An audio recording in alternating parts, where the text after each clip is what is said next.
Okay, I know this is going to sound odd, but before I tell you what capital raising is in the most simplistic way that you've ever heard, I want you to pretend that you're 8 years old. And your 8-year-old self wants to purchase a lemonade stand. But there's one problem. You don't have the money. What are you going to do in that situation? Well, say you have a friend that you know his dad. Well, he does have the money. So say you go to your friend's dad and you show that, hey, within our neighborhood, lemonade stands, this is kind of what their profit looks like. This is what it could actually make. If I were to share with you, say 50-50, what I make on this lemonade stand, would you come in and lend the money so that I can purchase the lemonade stand and get things started? And guess what? That's essentially what capital raising is, guys. It's really that simple. And yes, I understand there's nuances and we'll get to that, but I'd also like to challenge most people's belief system by saying you don't need to be rich to invest, especially when it comes to real estate. You just need to know how to bring money in and structure a win-win deal. And I'm going to show you exactly that and how it works in the real world. And then I'm going to show you exactly how you make a lot of money. But before I do that, I need you to understand what capital raising is in more detail. So what is capital raising? Essentially, you've got your capital, which is the money. Then raising, you are bringing that money from other people. You are bringing other people's money to fund a deal. So real world example, you find a good investment and then you fund that good investment with other people's money. Simple way to put it. Obviously, we're going to deep dive a little further into it. Really, you've got 5 steps when it comes to capital raising. 1, you're going to find the deal. And in this case, the lemonade stand is the deal. And we're going to walk through an actual real world example. I've got my numbers here on a deal that I did. And in this case, it was, instead of a lemonade stand, again, so you have a real world example, this one was a duplex. So we're going to draw a duplex here. That's good enough. So this duplex, let's see, it was a 3-2. So it's 3-2 per side. So what that means is it's a 3-bedroom, 2-bathroom on each side of the duplex. There's 2 separate units. And purchase price on this was $450K. So deal summary, what did I do in this deal? So we're going to have, in this case, the deal summary. What were all the numbers? Obviously, we know the purchase price is $450. So ARV on this one. So we're going to put P for purchase price. Then we're going to put the numbers over here. So we've got ARV. So after repair value. So this one did actually need a significant amount of work. That's one of the reasons why we got it. So $630K, and the renovation on it. So the work that needed to be done was going to cost us $100K. Now, originally we had estimated that it was going to be $80K. It did bump up a little. That's unfortunately when you're doing renovations, sometimes you're not always on the money there. This one also, this one's also a seller finance. So the seller actually owned this duplex completely outright. So seller finance deal, the whole purchase price. And with that, the deal we structured was a 5% down. See the entry. So with the down payment and the entry fee. So entry, when you're getting into the deal, it's not only your down payment, but also the realtor commissions, title fees, things like that. So that came out to around, so it was $41K. And then the way we structured it is actually no payments for the whole first year, because again, it needed a significant amount of work, but we were able to structure it where there's no payments for the first year. And then after that, once they did start, it was going to be interest-only payments until it ballooned out at 8 years. So balloon means the full principal balance is due in 8 years, but until then, we're only paying interest. So interest on that is 17. So 1780 is the monthly interest payment. So, and again, no payment for the first year. Okay, so here's kind of the deal numbers. Now, this isn't everything. This is kind of the acquisitions cost. This is how much to get into that deal. But with that, what we ended up doing is I found a general contractor, which he's my brother-in-law. Didn't take that much to find him. But my brother-in-law is actually coming into this deal. And again, share the offering. So share the offering with someone. These are going to be your investors that you talk to, people that you're networking with, high net worth individuals, or somebody you maybe know at work, things like that. Again, share the offering. In this case, I shared it with my brother-in-law because I knew it needed a lot of construction to be done on it. So what did I do when I actually pitched it to him? I'm not going to just pitch him, hey, this is how much to get in the deal. It's like, what is this actually going to make at the end of the day?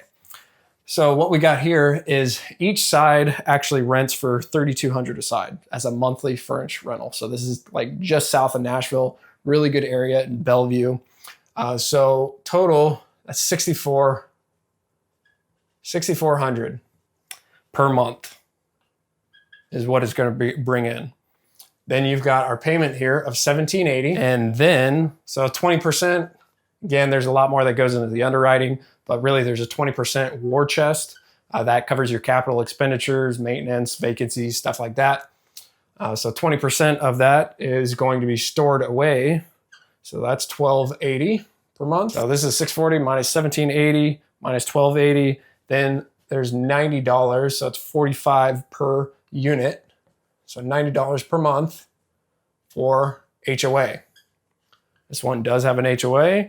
And then taxes and insurance. So typically your mortgage payment is going to include principal, interest, taxes, and insurance. This one's a seller finance. So we're just paying interest only for that seller finance note.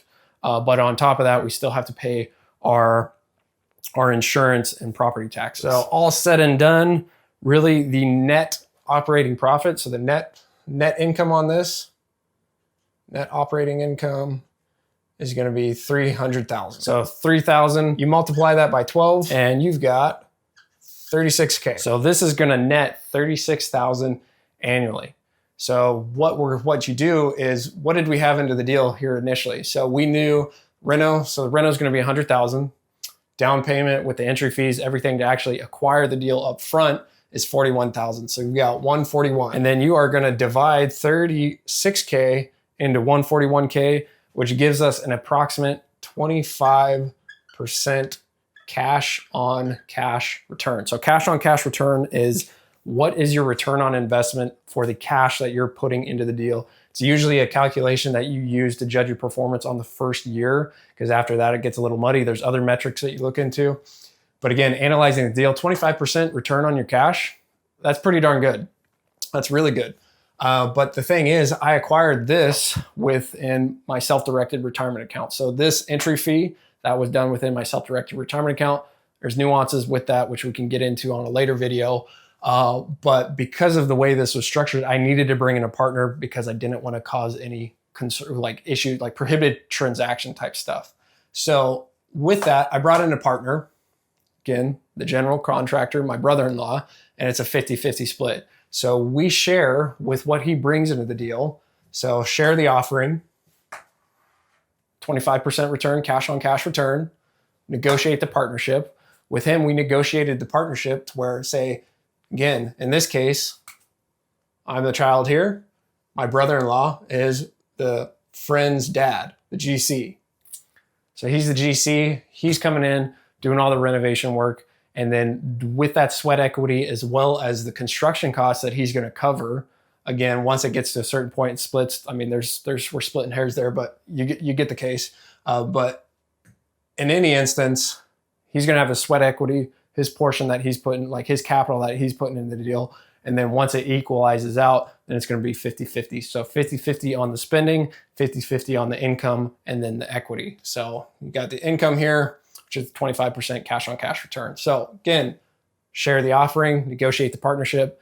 That's what we negotiated. It was just a 50-50 split. Some of them are much more complex than that. And then from there, you just manage the deal.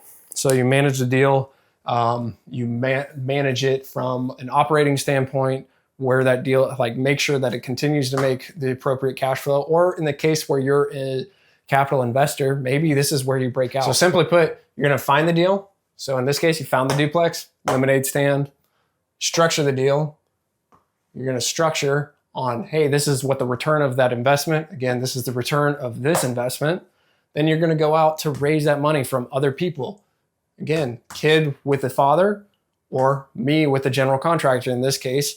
And then once you come to an agreement, you negotiate the partnership, you execute on that partnership, and then there's the payoff. Now the payoff on this is, in this case, we've got returns, equity, so on and so forth. If you're a capital investor or you're a capital raiser, this might be the portion where you just hand that off. That's like a general walkthrough of an actual deal. Now going to, how do I actually make money? Well, you got to keep in mind, guys, you are getting paid to be the bridge between the good deals and the good money. So good deals, the good money. You are that bridge. You don't need to use your own cash. The people, like the capital that you're bringing in, they worked hard for their money. So you need to take this stuff seriously. Do not mess around with this. Make sure you are giving them an actual good deal. You don't want to be like hiding stuff. This is important. This is hard-earned money. Treat it as so. You have a fiduciary responsibility as just a person, just a good person, to treat your investors well. Otherwise, you're not going to be in the game very long. So with that, how do you make money? Say you don't want to do all this. You don't want to necessarily structure all this. Say you just want to be a capital raiser, which is fine. When you first get into the game, that might be a good route for you, where you're not actually having, maybe you don't have all the necessary knowledge to structure deals like this. That's completely fine. But how you can make money is, there's a few different ways. You can do it by an acquisition fee or finder's fee. So this would be in the instance of a capital raiser. So if you found the deal, so say you found a wholesaler that brought you the deal, and then you bring in the money to purchase that deal, or the partnership that purchased that deal, and then you collect a fee for arranging that. You're pretty much, again, you're finding good deals and then arranging it with good money, and then you get paid for that. Now, more on the other side, where kind of how I structured it with my partners and my brother-in-law, is we've got to share in equity. So the equity in the property, because obviously purchase price was $450, ARV 630. Obviously we've got a reno, but still on top of that, we've got a lot of equity that's forced appreciation into the property. So forced equity into the property, which is awesome. And then you've got the performance. We also split the cash flow. Performance is really just cash flow. We split that 50-50, and then tax benefits. We're going to split that 50-50, although mine's an SDRA, so that there's some nuances to that. I don't really necessarily get the tax benefits how you traditionally would in real estate, but my brother-in-law, he gets his portion to write that off. So that's how you can make money. So guys, people don't invest in deals. They invest in clarity and confidence. If you understand these deals, you have confidence in the way you portray it, and you have numbers backing it up, you've got a good track record. Now keep in mind, when you're first getting into the game, maybe you don't have a track record. That's completely fine. Just expect to pay higher prices, or maybe not get paid as much in, say, this finder's fee. But the more you get, the more you do, the more knowledge you, like skills that you stack, you're gonna get better. I mean, it's like anything. You practice makes perfect. Obviously, you're never perfect. You're gonna keep continuing to improve. But as you improve, you're gonna make more money. And you're gonna get better returns on, or better terms for your capital partners, because they're gonna see, hey, this guy has a track record. He has a proof of performing. And yeah, it's much easier to get money that way. Once you have that track record, you pretty much get money thrown at you. Now, why do most people never do this? Say from like the capital raising perspective. One, they overcomplicate it. Two, they think they need to sound smart to be in this game. And three, they never learned how to explain a deal like they were 8 years old. Again, in the case of the lemon stand, if you explain it in this manner, the lemonade being the deal, you being the kid, and then the investor being the dad, it's really straightforward. It's not that crazy. As long as you have a good deal, money will come. It's really that simple. This is all nice and good, but the harsh reality is that most people trying to raise capital are doing it wrong. And in fact, they do not make money. They don't have the right structure. They're not operating inside the rules, and they are confusing investors. Again, you confuse, you lose. You need to simplify this stuff to digestible format that people can actually understand. That's why I opened up 5 spots in my one-on-one SDRA consulting program, because that's how I raise capital in my deals. If it's not coming from my SDRA, my self-directed retirement account, then it's very likely that it's coming from someone else's.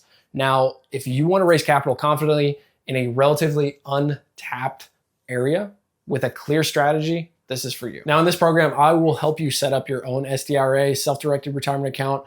Again, if that's something that you're looking to do, maybe you already have one. But if you already have one, I'm gonna make sure that you're operating within the rules of these accounts, make sure you're not gonna cause some issues down the line. And then I'm also gonna build a 12-month plan to raise and deploy that capital the smart way. Now, if that's something that interests you, the link is in the description below. That being said, remember, capital raising is simple, but also a game of strategy and positioning, which is why it is so important to understand these rules in this space. And lucky for you, if you want to learn exactly that, then you can click on this next video right here.